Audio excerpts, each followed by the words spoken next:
I pledge allegiance to the flag of the United States of America and to the republic for which it stands, one nation, under God, indivisible, with liberty and justice for all. With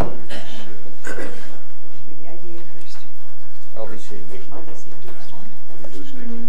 Oh, I haven't yet. No. Okay. No. I thought I'd leave that for you. You're the inviter. So could I introduce somebody? In a minute. Okay. Welcome to the August meeting of the Jefferson County Local Development Corporation. Summer's flying. Phew. Flying. I'd open up the floor for anyone who wants to address or talk to us or yell at us or Mr. Heary? Yes. I'd like to introduce Nikki Hinshirt in the back of the room there.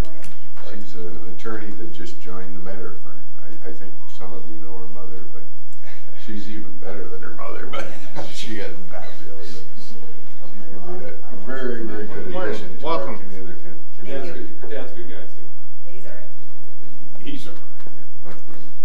Nikki came up and toured the other day, and of course, we tried to make her feel at home, but what a nice lady and what a good addition to that legal firm. So welcome aboard. Good to have you. We received our minutes from our July 2nd meeting. Are there any additions and or corrections? Entertain a motion to approve. So moved. Second.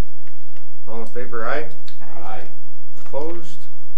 Motion carries. Thank you. Treasurer's report. Michelle? Treasurer's report is on page 5 of 25. We're looking to start with the income statement for 10 months. You can see we are doing right on schedule, probably doing a little bit better than we would be for revenues. Revenues year to date is $1,107,000 versus our goal for their budget for the year of $1,265,000. Nothing particularly extraordinary for the revenues are concerned.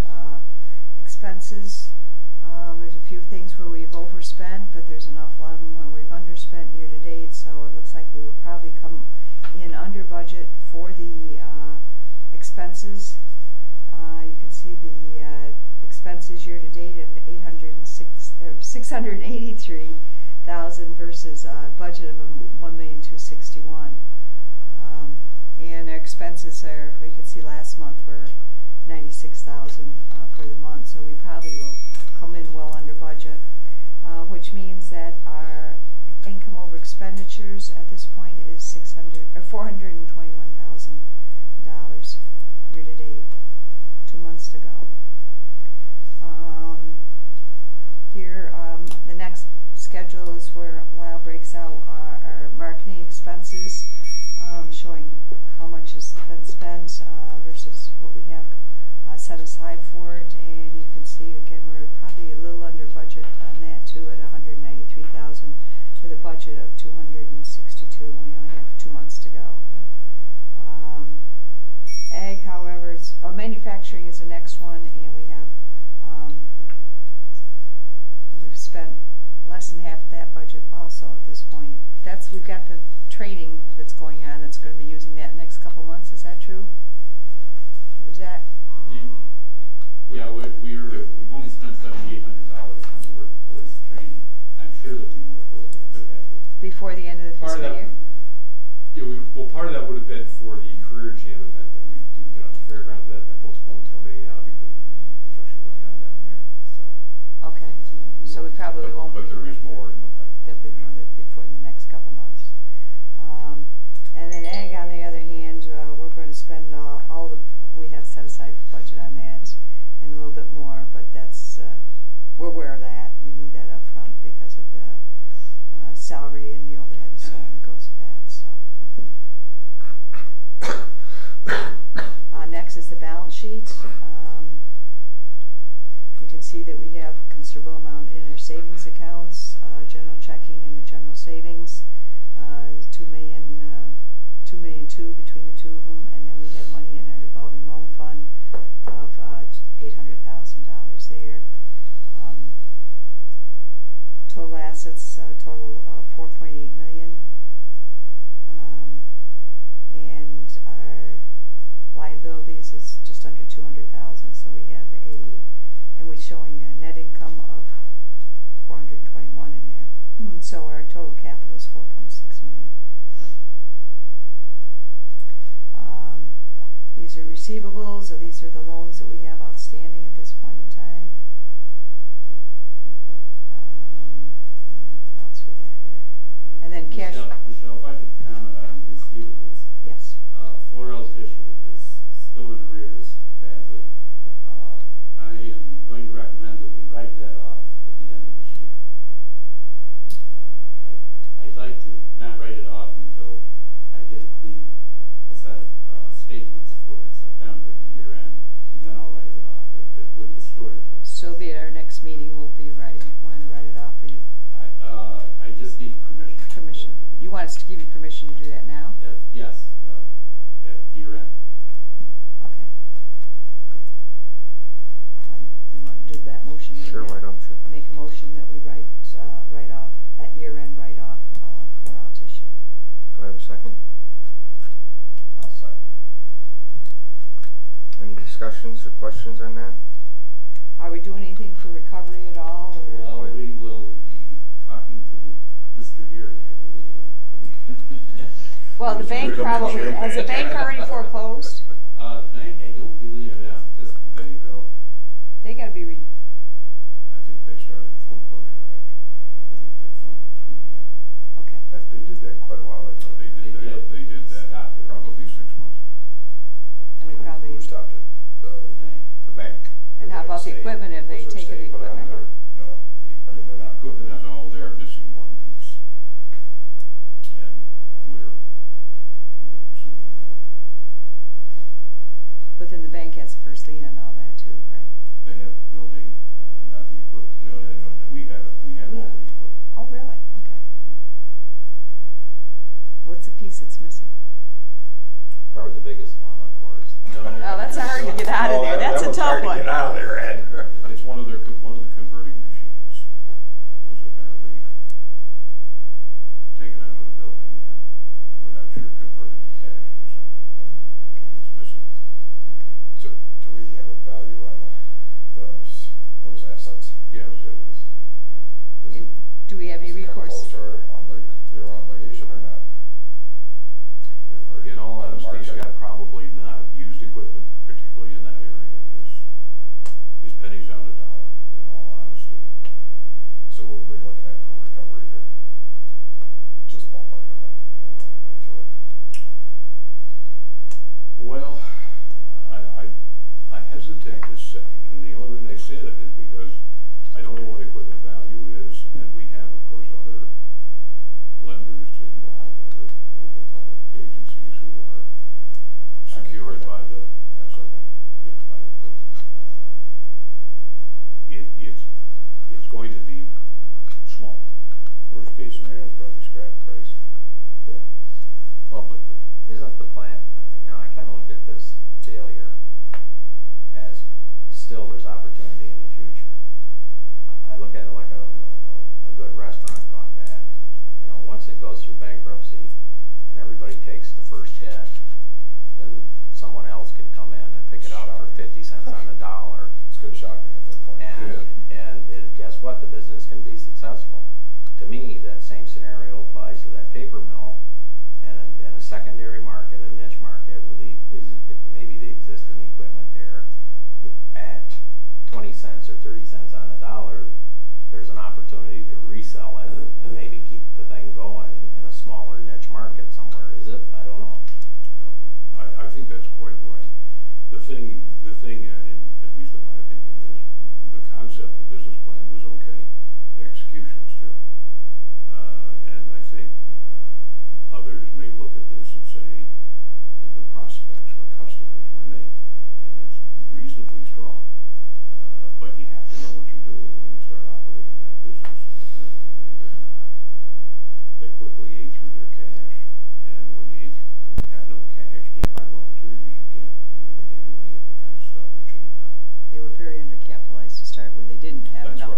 That's start exactly with. right. Which is, You know, how many times have we seen a failure based on not enough, belly fat, we call it. Weren't there some other extenuating circumstances about some equipment failure, and then also a delay in getting equipment, and I mean, those things play a role in this. Yes, there were definitely some execution issues there too, in terms of the management side of things too. And they got complicated by.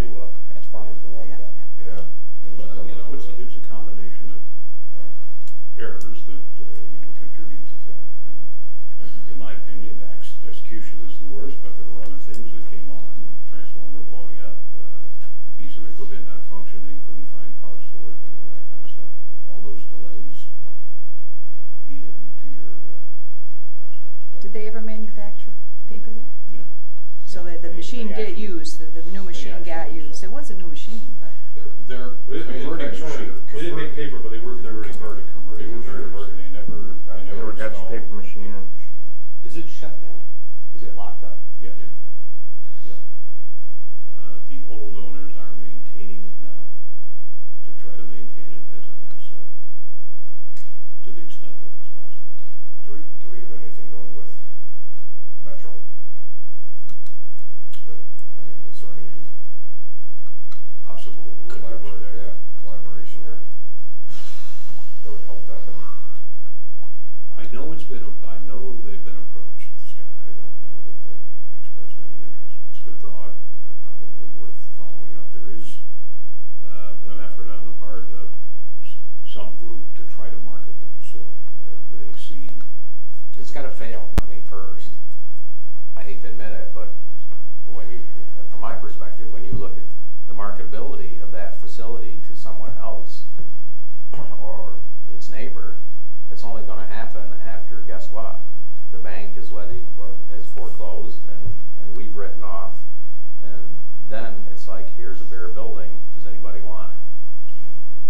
Until you're at the bottom, everybody's gonna sit and wait for it to get there. But if we can strengthen Metro in any way, solidify them versus having two weak players and just one strong converter in the market. they're in roughly the same Business process. Yeah.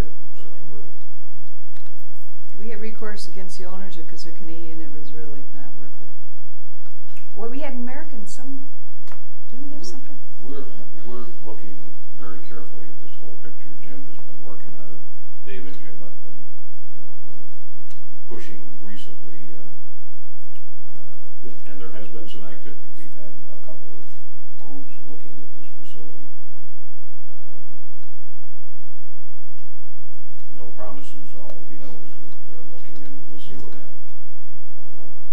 As Ed says, these folks are in many ways bottom feeders because they're looking for the deal of the century. Yeah. But on the other hand, if that deal puts people back to work, then we ought to try to do that. So. Okay, on the motion to write off the Florell loans at the end of the year, all in favor, aye? Aye. Opposed? Carries. Go ahead, Michelle. Just more receivables here, lost where we are. And cash receipts, I reviewed those and I didn't have any issues on anything there. And of course we have all the disbursements, check register, which is lengthy and didn't see anything out of the ordinary there. Payroll and stuff like that's in there. And that's it. I make a motion we accept the treasurer's report. Second. We have a motion and a second. Is there any further discussion? All in favor, aye? Aye. Opposed? Motion carries. Thanks, Michelle. Loan review. Loan reviews, the next page 17. We met on July 28th. The main thing we had in there was discuss LCO Destiny, which is the timeless frames. They're doing some refinancing. They have purchased another small business, and because of that and expansion with that, they're looking for an additional $300,000. They owe us now $300,000 on demand note, which was is coming due in August, and they've asked $300 to be added to that and put on a 5-year amortization schedule.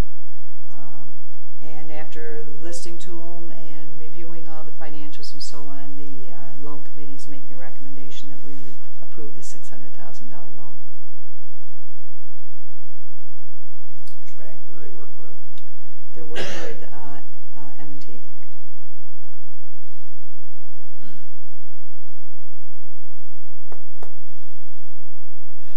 Did you make a motion? I can make a motion. I'll second. Discussion? On the motion, all in favor, aye? Aye. Opposed?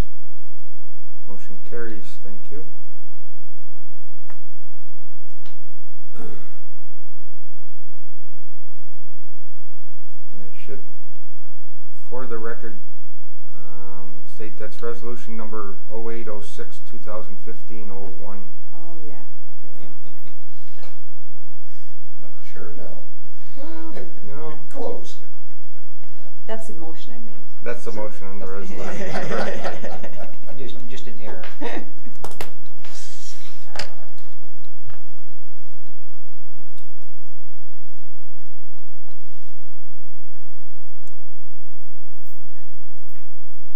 I skipped right by the personnel committee. You did. It was right after that Well, I one-page know. resolution. Probably a reason for that. Page 21. Page 21. I did. All right. You guys are carpenters. Right after the loan review committee met, the personnel committee met. There was an initial discussion with regards to our pension and profit sharing, and it was determined to put that off until the end of the year so we can actually see end of the year numbers. So that will be reconvened to make that final determination. We also sat down and had our annual review with our CEO, Mr. Alexander, and Bloodbath. it was beat up a little bit, not too bad. Trying to leave, So coming out of that, there's a recommendation from the personnel committee that we renew Mr. Alexander's contract for another 3 years. The 3 years is the standard contract that we've been having for our CEOs going back to Mr. Fail's time.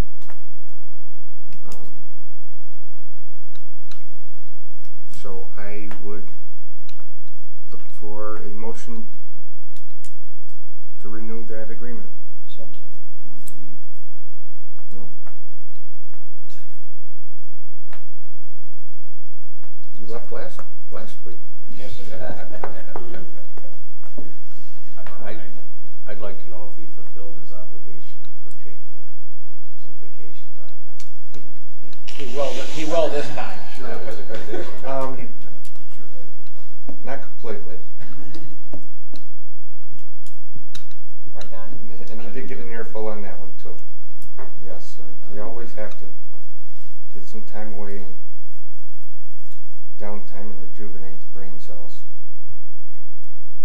And God knows my need rejuvenation. On the motion to renew the contract with Mr. Alexander for an additional 3 years running from through 9/30/2018. All in favor, aye? Aye. Opposed? Motion carries. Dave, I need the second motion. Excuse me? You made it, Done. Do we have to approve his salary increase? Yes, I was going to do that separately. I didn't see that in the minutes.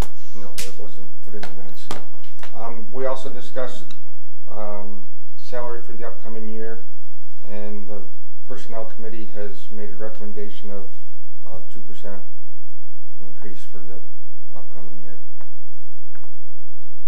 I'll make that motion. And we have a motion from Michelle. Do we have a second? Discussion? All in favor, aye? Aye. Opposed? Carries. Motion carries. Thank you.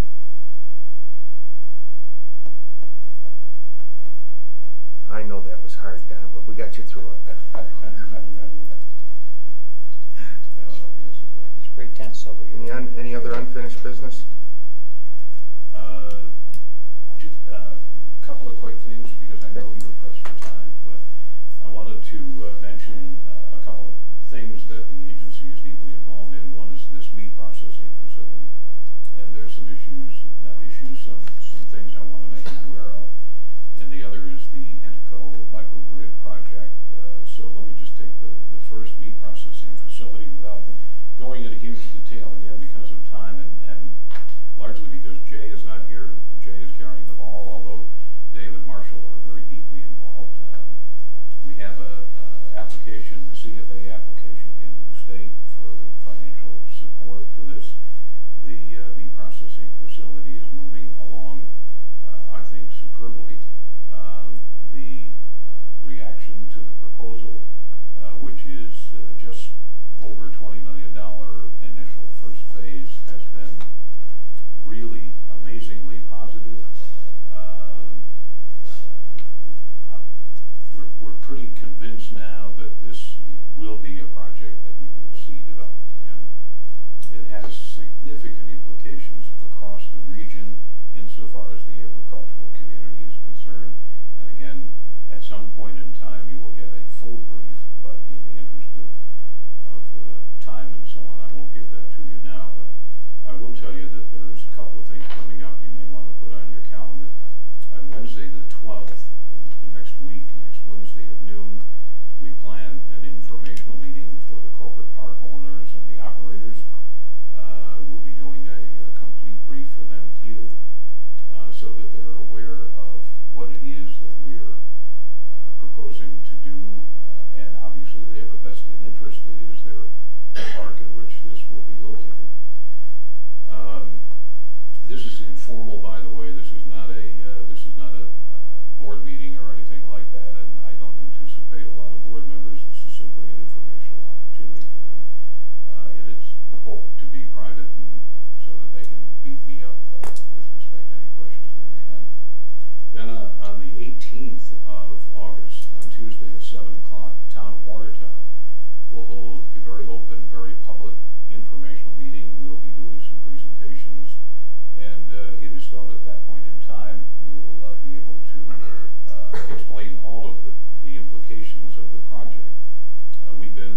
We collectively, all of us, have been to the town of Watertown meetings several times now, planning meetings and all that, and have worked our way through the process. We've met with the DEC officials. We've done a lot of background material as we continue to work our way through this. It's very complicated. It's not an easy project to bring to the table because it's brand new, and it is really quite unique in the sense that the developer will actually be members of our community. So we think it has a really strong potential. Switching gears here very briefly, you will see a memorandum of understanding coming up for Entico, and I'm hoping that the board will approve that. I wanted to formalize the relationship with Entico now, since we are the recipient of the New York Prize Award from New York State, and that we are going to pursue a number of activities over the next many months.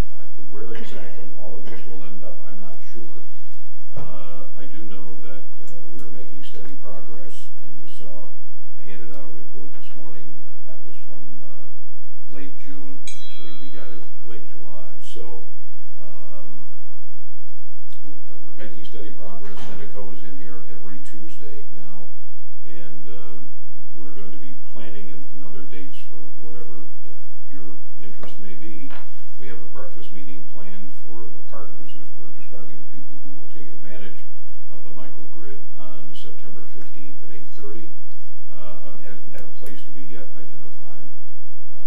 But again, we're making steady progress. One of the things that we anticipated, the New York Prize application was originally placed in the community to help ferret out where the problems are going to surface relative to deployment of a microgrid, which is generation and distribution of energy in something of a microcosm.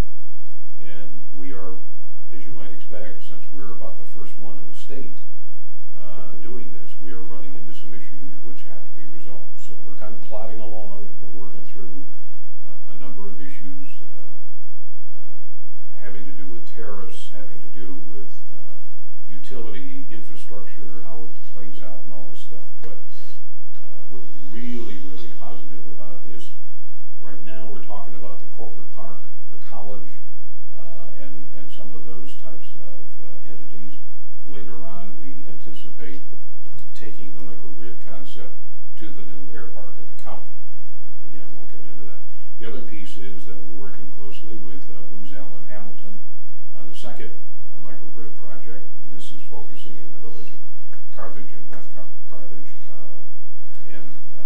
We're not as far along with the Booz Allen project, primarily because Endico had a head start. We began this process 2 years before New York State jumped on board, but we are making progress there as well. So you'll hear lots more about that particular project as time goes on. Dave, I'm sorry, I don't want to blast through that. No, that's okay. One thing I want to just kind of throw out on the meat processing plant, and I think it's relevant because today it relates to the Florell issue. You know, here was a company that came, and we're gonna write off 400-some thousand. What is our write down? 425.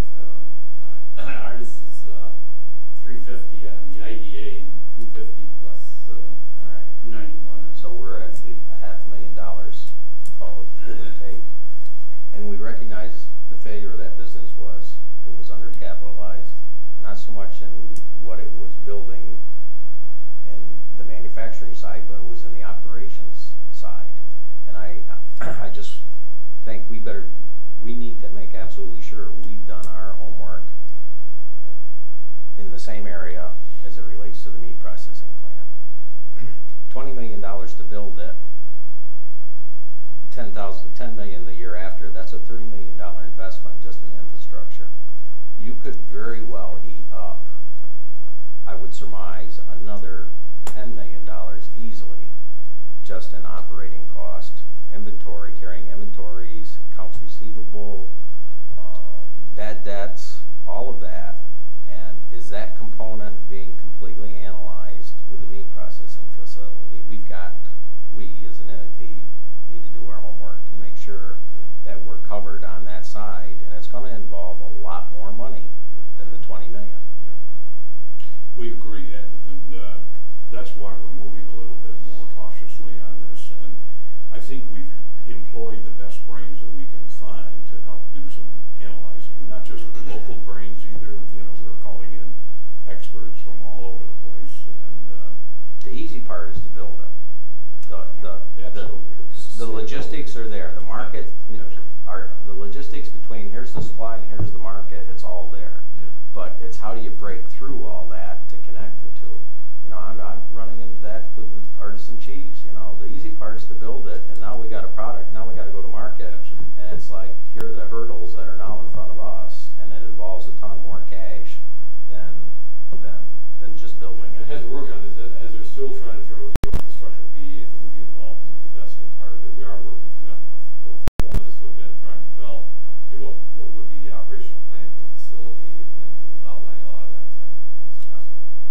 So. The basic ingredients are pretty easy to identify. I mean, if you sit down, you look at the number of cows that need to be culled from this region and where they go now, and you and I, we've all talked about that. So the underpinnings of the business plan are pretty solid. We're pretty comfortable with that. It's the execution, as you point out, as to how this is all going to be done. And that's why we've deployed the very best minds we can, and every time we have a hitch in the wheel, our steering committee sits down and we evaluate this, both from the operational level and from the and so on. I'm not saying it's going to be a perfect design, but I think we're going to try to avoid some of the pitfalls that some others we have seen, not the least of which is going in undercapitalized and finding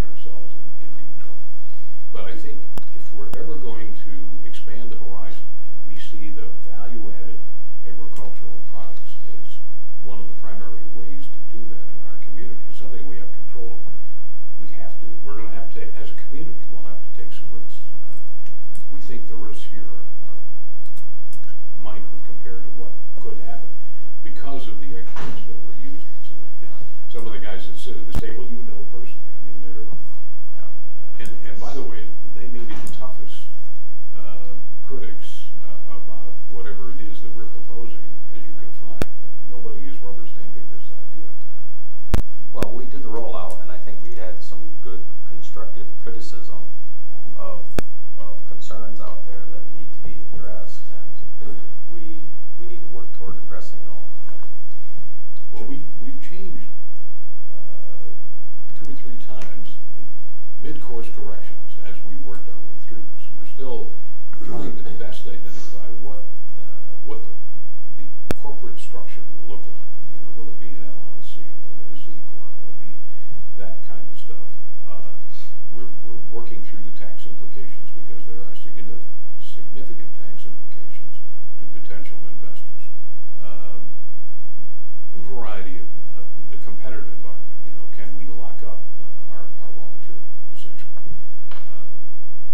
But anyway, we're proceeding very deliberately, and we'll keep you guys, you know, up to speed on every step of the way. What am I not saying? Do we shock their financial statements or their performers that they have out there? Do we shock them to see if there's a decline in revenue, where the pitfalls are going to be?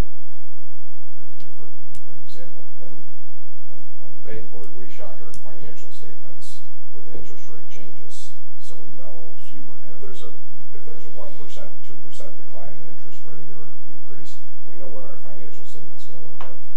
I mean, do we do that with other businesses? Do we shock them? I can't say that we do, Scott, honestly. I suppose it's certainly not a bad notion. What we do is say, you know, what are the variables?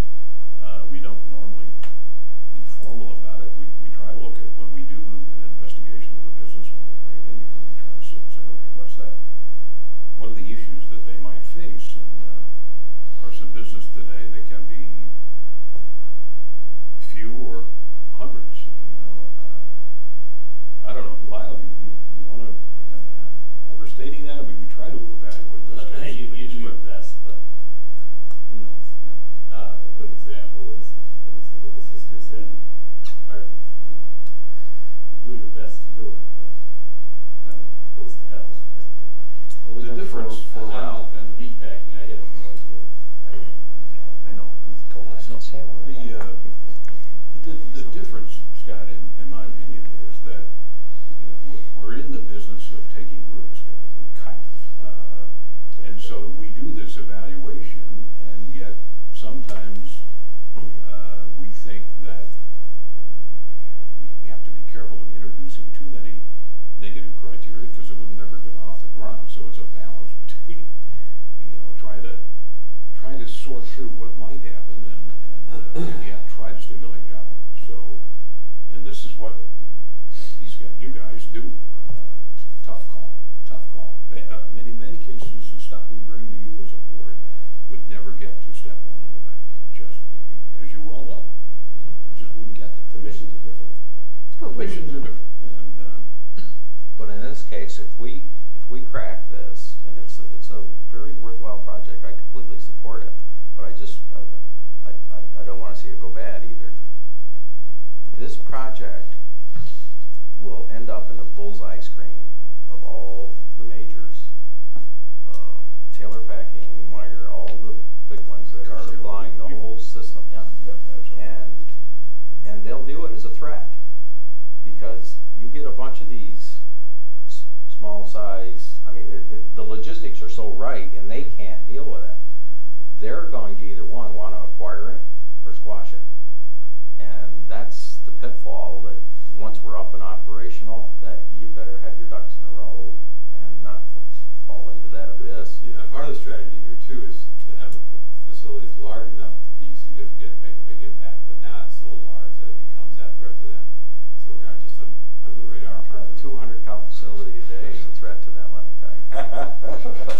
Well, you know, and we spent 3 hours early Tuesday evening, going through the what-if scenarios. And we talked about Cargill. We talked about the plant in Pennsylvania that does 500 a day. And by the way, most of their stream comes right by Jefferson County, goes right into Pennsylvania. We talked about what they might do in terms of responding to our threat. You're absolutely right. I mean, you know, they're going to react. There is no doubt about that. So we have to anticipate some kind of reaction, and that will be included in what we're thinking.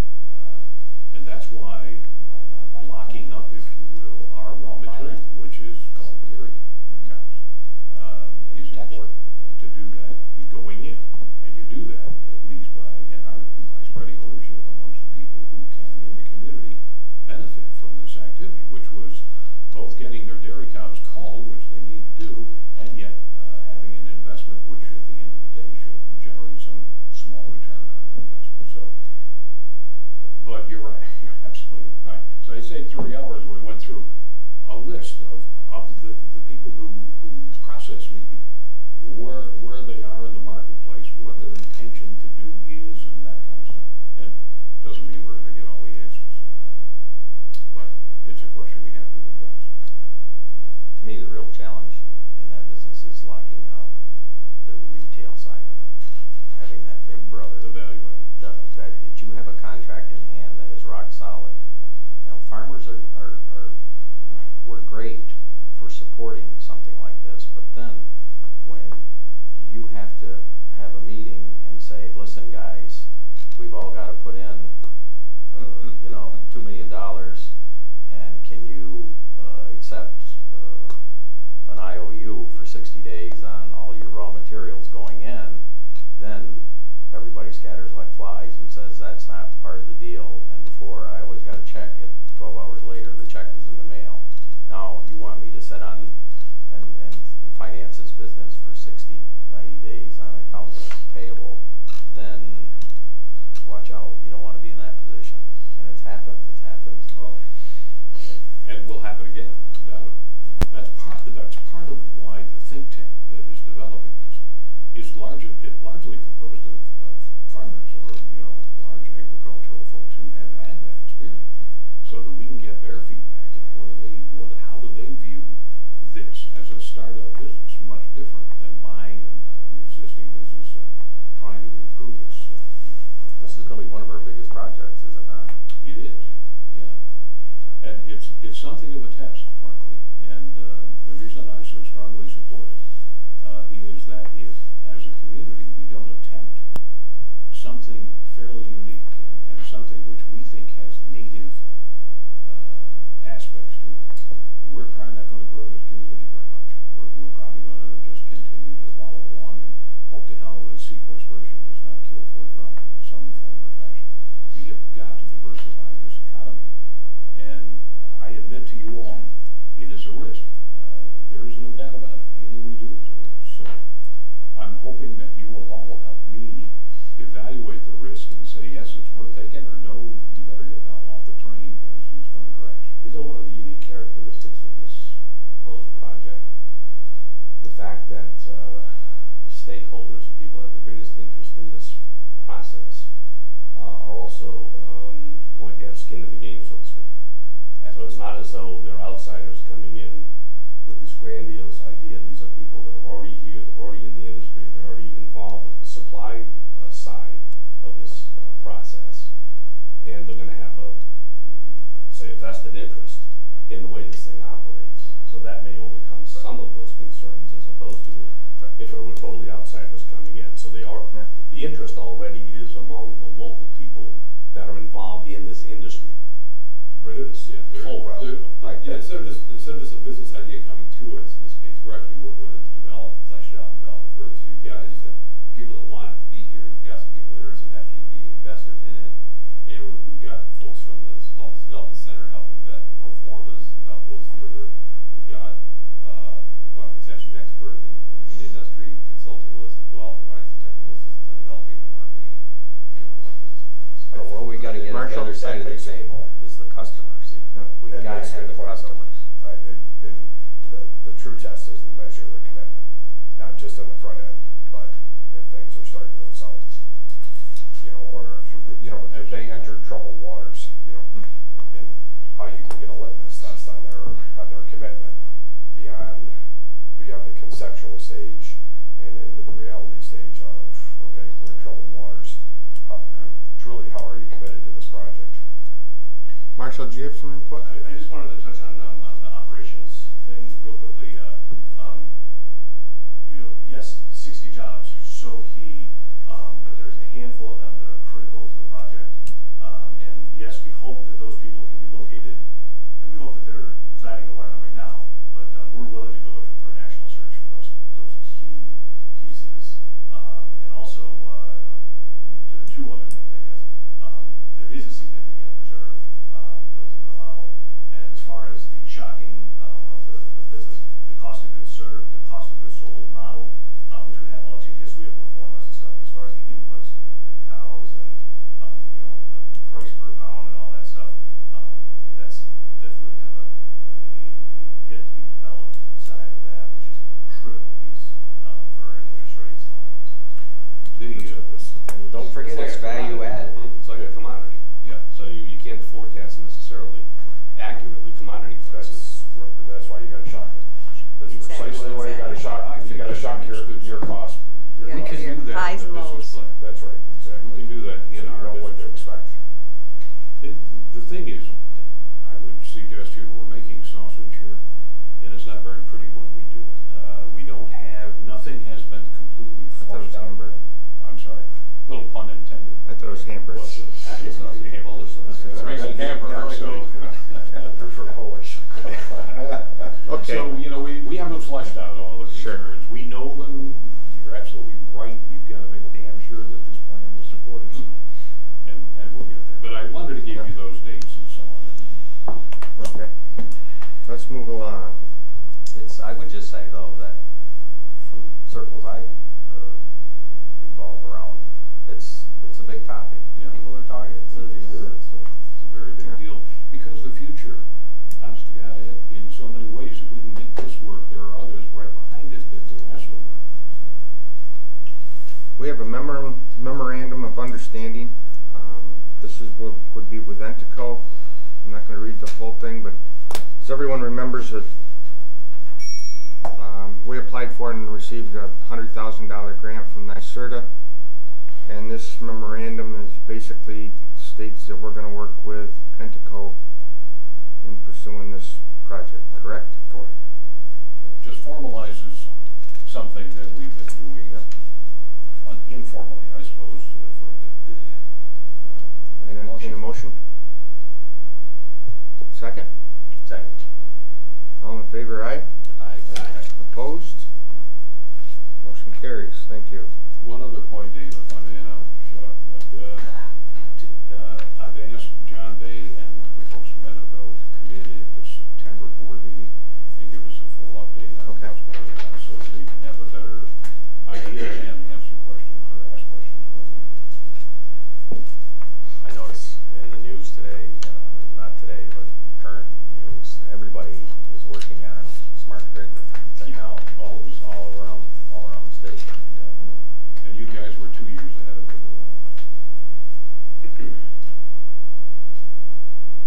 Counselor, do you have anything? Not here, I don't think. All right. Do I have anything, Peggy? Not for this one. Okay, thank you. No, I don't. Anything else for the LDC, Don? I'm sorry. Anything else for the LDC? No, just one thing, I think, I can't remember if I told you now, but we did get formal word that we got another $70,000 grant for doing safety training for the coming year, so that's up from the $11,000 we had last year. So That's that'll- Oh, great. that's for the that's occupational health and safety training, so that'll run September through June. So it is tied to OSHA training. Yes. Good. Yeah, and there'll be a 10-hour, just like this past year, it'll be a 10-hour general industrial. And then a lot of them are very, 2 or 3 hour topics on various things like trips and falls, electrical safety, hazmat. So, And we're getting good response. yeah, we had a little over 300 attended the last year, so down a little bit from the previous year, but we had some That's great. things with weather, but has abated a little bit. It's a great thing because you don't have to send your employees 60 miles or 80 miles away to get that training. That's good. Have you considered electrical component of that? There is.